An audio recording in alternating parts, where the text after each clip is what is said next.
ম্যাকডোনাল্ডসে বসেছিলাম অর্ডারের জন্য। আলহামদুলিল্লাহ এর ভিতরে একটা অর্ডার পেয়ে গেছি। তো অর্ডার প্রথমে এবার শো করে, তো অ্যাকসেপ্ট করলে অর্ডারটা আর কি আপনার হচ্ছে রিসিভ করা হয়ে যাবে। আপনি হচ্ছে অর্ডারের মালিক। এখন আপনার কাজ হচ্ছে নেগেটিভ টিপ দেওয়া। নেগেটিভ টিপ দিলে আপনার হচ্ছে রেস্টুরেন্টের লোকেশন নিয়ে যাবে আপনাকে। নেগেটিভ থেকে ডিরেকশনের টিপ দিলে আপনারা দেখতে পাচ্ছেন হেঁটে হেঁটে যাচ্ছে, কাছের জন্য হাঁটার চিহ্ন দেখেছি। যদি দূরে কোথাও হয় তাহলে এরকম সিস্টেম যদি হয় তাহলে আপনার হচ্ছে এই ডিরেকশনের টিপ দিয়ে তারপর হচ্ছে আপনার এই যে গাড়িতে উপরে গাড়ির চিহ্ন করে নেবে, তারপর স্টারের টিপ দিলে সরাসরি আপনার হচ্ছে রেস্টুরেন্টে নিয়ে যাবে। তো আমি তো রেস্টুরেন্টে চলে এসেছি খাবার রিসিভ করতে। এখন এখানে এসে লাস্ট তিনটা নাম্বার আপনাকে বলতে হবে। 731। তিনটা কি চারটা, তো আমি তিনটা বলছি 731।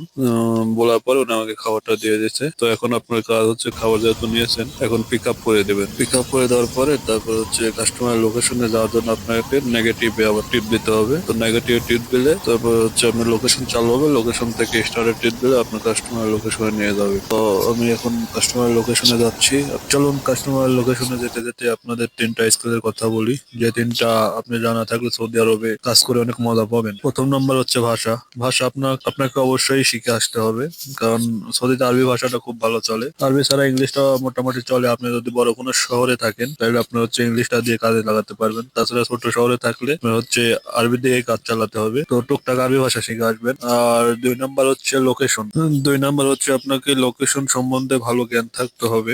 আপনার যদি লোকেশন সম্পর্কে এরকম জ্ঞান না থাকে তাহলে আপনি অনেক বিপদে পড়তে পারেন। যেমন বড় শহরে পড়লে বিভিন্ন রাস্তা আছে, হয়তো বা আপনার বাঁ দিকে যেতে হবে, আপনি ডান দিকে যায় বসে থাকবেন। এছাড়া নতুন নতুন আসলে অনেক রকম সমস্যাই হয়। তো এই জন্য আপনাকে ভালো জ্ঞান থাকতে হবে হচ্ছে গুগল ম্যাপ সম্পর্কে আর কি, লোকেশন সম্পর্কে। তিন নাম্বার হচ্ছে ভালো করে বাইক ড্রাইভিং শিখে আসতে হবে। যদর মদর বাইক ড্রাইভিং করলে আপনার কোনো খাওয়াই নেই সৌদি আরবে। আপনার ডানে বায়ে সবসময় 70-80 গতিতে আপনার হচ্ছে মাইকে চলবে, তার সাথে আপনি তাল মিলিয়ে চলতে হবে।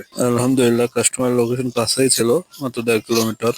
তো আমি চলে এসেছি। তো কাস্টমার লোকেশনে আসার পরে আপনার কাজটা হচ্ছে এখন আপনার কাস্টমারকে কল করা। তো কিভাবে কল করবেন কাস্টমারকে, ওইখানে কলের চিহ্ন আছে, কলে টিপ দিলেই আপনার হচ্ছে সরাসরি কাস্টমার লোকেশনে কল যাবে। তো কাস্টমার খাবারটা দেওয়ার পরে আপনার হচ্ছে আপনাকে একটা কাজ করতে হবে, একটা ছবি দিতে হবে। হাঙ্গারের যে সিস্টেম, একটা ছবি তুলে তারপর হচ্ছে কনফার্ম পিক আপ করলেই আপনার অর্ডার কমপ্লিট।